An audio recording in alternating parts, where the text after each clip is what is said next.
हमारे झारखंड में भी क्या सेफ है? 81 में 56 इंडिया के पास, 24 एनडीए के पास, 56, 24, 80 हम अकेले हैं। यानी हमारे पास कोई वोट बैंक नहीं, हमारे पास कोई समीकरण नहीं। और हमने क्या कहा कि पार्टी बनती है, बिगड़ती है। कोई आज बीजेपी में है, कल को तृणमूल में चला जाएगा। समाज आपका चिरंजीवी है, आप समाज के साथ रहिए। किसी एमपी एमएलए में इतना ताकत आपने देखा था क्या? हमने स्पष्ट कहा कि आप हमारे राजनीतिक कार्यक्रम में आते हैं, अच्छी बात है। आप मेरी पार्टी के मीटिंग में आते, अच्छी बात है, लेकिन आप समाज की मीटिंग में पहले जाइए। हमने एकमात्र भी एमएलए जिसने कहा था, जबकि आप भी जानते हैं 2029 में पता नहीं हमारा क्या होगा, क्योंकि हम नया विधायक है, हमारे पास कोई समीकरण नहीं है। 2029 में हमारे केसर समाज से होते तो हम भी बोलते पहले अपना देखते हैं भाई। लेकिन हम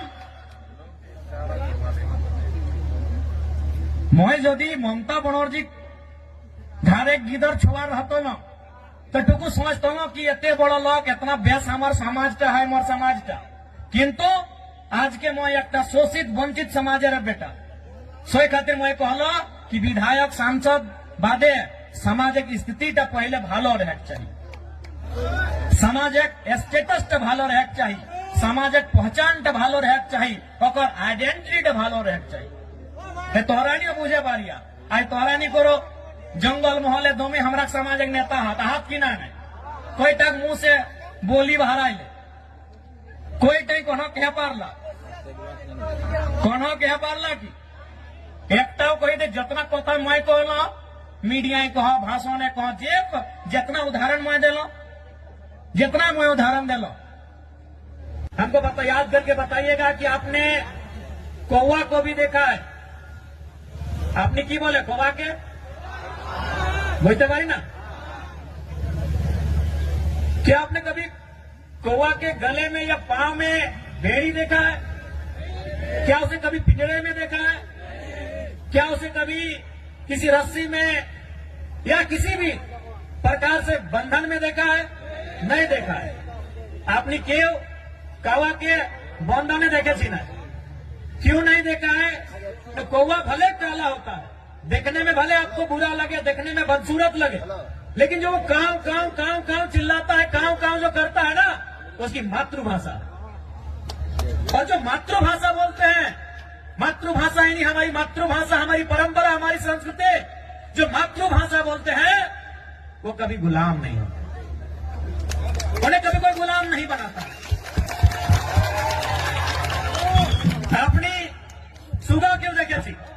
अपनी सुगा बोली ना, सुगा तोता पैरट देखने में बड़ा सुंदर होता है, पंख भी सुंदर होता है, चोंच भी सुंदर होता है और आवाज भी सुंदर होता है। लेकिन आपने क्या देखा होगा कि लोग उसे पकड़ते हैं, पहले उसके की बोली डंका काना सबसे पहले उसको तोड़ देते हैं, पांव में भी जरूरत पड़े तो वो तो उसका तोड़ देते हैं और उसको भर के कहां रखते हैं? लोहे के पिंजरे में। भले उसको खाने के लिए चना दे, मूंगफली दे, लेकिन उसको गुलाम बना के रखते कि नहीं?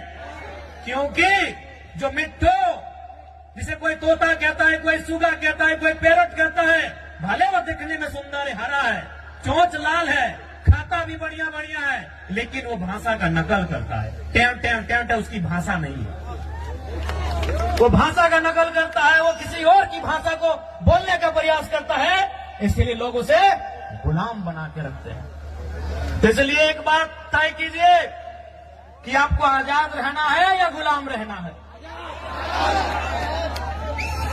तो भैया अगर आजाद रहना है तो आपको उस कौवे की तरह अपनी संस्कृति, अपनी परंपरा, अपनी आइडेंटिटी, अपनी पहचान, उसके साथ आपको जीना होगा। तो क्या ये नौजवान पीढ़ी जो हमारा आने वाला भविष्य है, क्या वो आज के इस कार्यक्रम के माध्यम से ये प्रतिज्ञा लेंगे कि आप अपनी परंपरा, अपनी संस्कृति, अपनी मातृभाषा को बचाएंगे?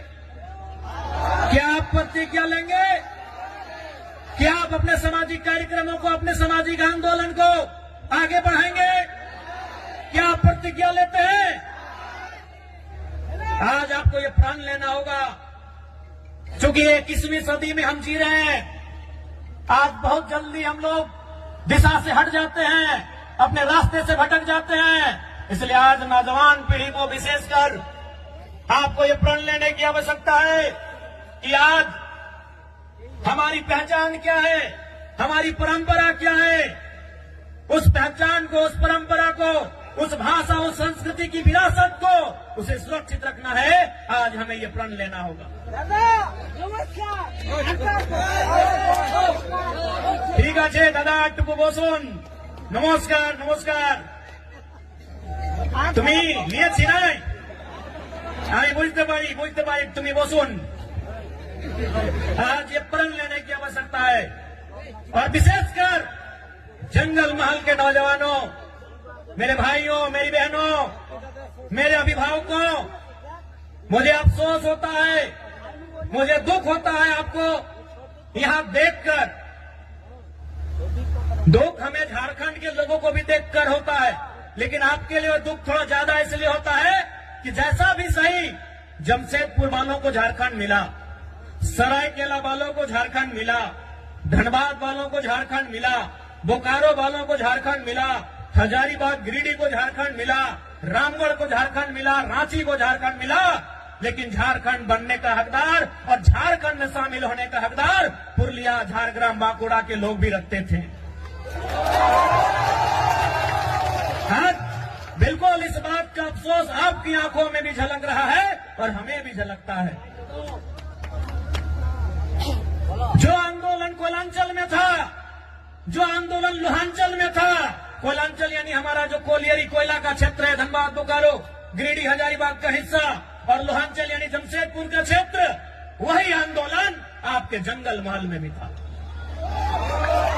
जो त्याग कोयलांचल वालों ने किया था, जो त्याग लोहांचल वालों ने किया था, वही त्याग जंगल महल वालों ने भी किया था। लेकिन आज कोयलांचल वालों को, लोहांचल वालों को कहने के लिए झारखंड मिला, हालांकि अधिकार वहां भी उनको नहीं है। आज भी वहां उनको मजदूरी के लिए तरसना पड़ता है।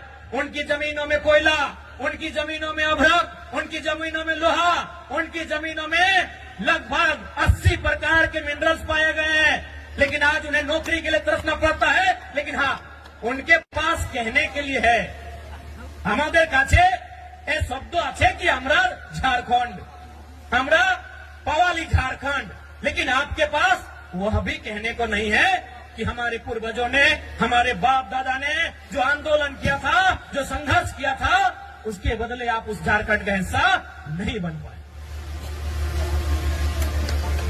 तो कहीं ना कहीं इसमें भी साजिश है, साजिश है, बहुत बड़ी साजिश है। तो इसलिए नई पीढ़ी को यह प्रण लेना होगा कि हमारे पूर्वजों ने आंदोलन को जहां लाकर छोड़ा है, वो विरासत जो हमें देकर गए हैं, उस विरासत को यहां से फिर से हमें लेकर जाना होगा। क्या आप तैयार हैं? कि जंगल महल की गलियों से एक आवाज आया है, जंगल महल की गलियों से एक आवाज आया है, उठो नौजवानों, फिर से इनकलाब आया। क्या आप तैयार हैं? और देखिए नौजवानों, मेरे भाइयों, हम जिस रास्ते में चलने जा रहे हैं, जो कार्य हम करने जा रहे हैं, मानते हैं आसान नहीं है, एक काज का सरल नहीं आछे, किंतु असंभव भी नहीं है। मानते हैं वो काम आसान नहीं है, वो काम सरल नहीं है, लेकिन वो असंभव भी नहीं है। आज हमारे समाज का जो मांग है शेड्यूल्ड ट्राइब इंक्लूजन का, आज ये लड़ाई भी, आज ये मांग भी परसों नहीं, दशकों पुरानी है। इसलिए एक बात हमेशा याद रखिए, आज चाहे सामाजिक आंदोलन हो या किसी प्रकार का आंदोलन हो, जो लोग अगुवाई कर रहे हैं, जो लोग लड़ रहे हैं, शायद वो कल नहीं होंगे, आज हम लोग भी कल नहीं होंगे, लेकिन आपका समाज, हमारा ये बृहद समाज, जो हजारों लाखों साल पुरानी परंपरा और संस्कृति से परिपूर्ण है वो समाज रहेगा। इसलिए आपको उस बागडोर को, उस विरासत को अपने हाथों में लेकर आगे बढ़ना है। मैं आप सभी से कहना चाहूंगा,